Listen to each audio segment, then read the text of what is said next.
Well, the lessons aren't about wealth or fame or working harder and harder.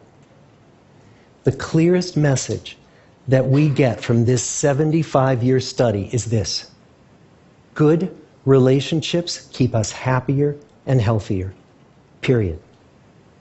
We've learned 3 big lessons about relationships.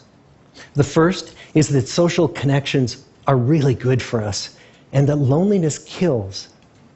It turns out that people who are more socially connected to family, to friends, to community are happier, they're physically healthier, and they live longer than people who are less well connected.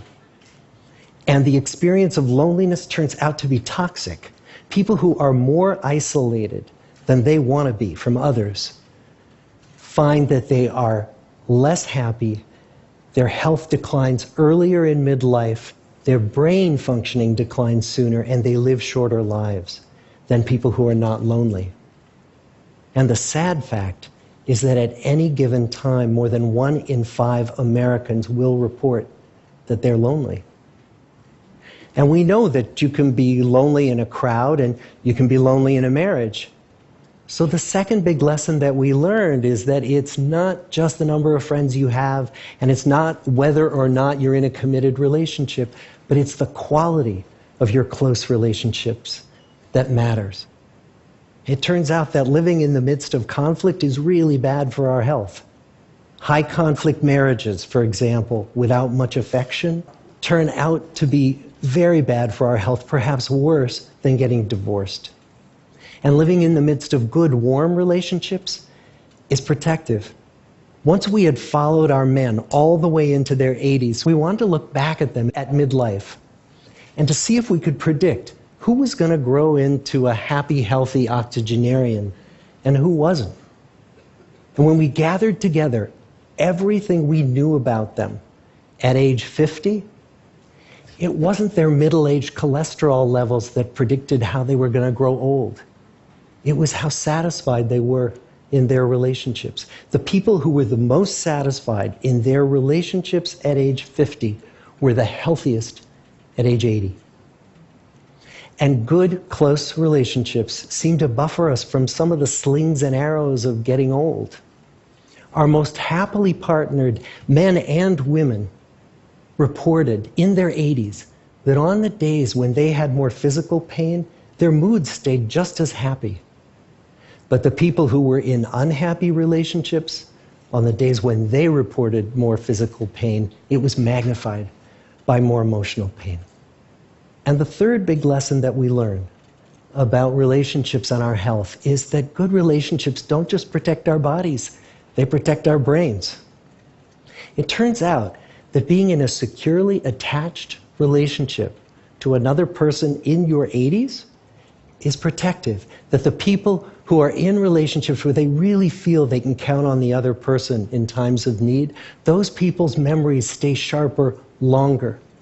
And the people in relationships where they feel they really can't count on the other one, those are the people who experience earlier memory decline.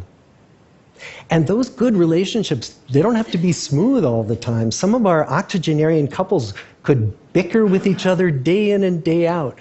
But as long as they felt that they could really count on the other when the going got tough, those arguments didn't take a toll on their memories. So, this message that good, close relationships are good for our health and well-being, this is wisdom that's as old as the hills. Why is this so hard to get and so easy to ignore? Well, we're human. What we'd really like is a quick fix, something we can get that'll make our lives good and keep them that way. Relationships are messy and they're complicated, and the hard work of tending to family and friends, that's not sexy or glamorous. It's also lifelong. It never ends. The people in our 75-year study who were the happiest in retirement were the people who had actively worked to replace workmates with new playmates. Just like the millennials in that recent survey, many of our men, when they were starting out as young adults, really believed that fame and wealth and high achievement were what they needed to go after to have a good life. But over and over these 75 years, our study has shown that the people who fared the best were the people who leaned into relationships with family, with friends, with community. So what about you? Let's say you're 25, or you're 40, or you're 60. What might leaning into relationships even look like? Well, the possibilities are practically endless. It might be something as simple as replacing screen time with people time, or livening up a stale relationship by doing something new together, long walks or date nights, or reaching out to that family member who you haven't spoken to in years, because those all too common family feuds take a terrible toll on the people who hold the grudges.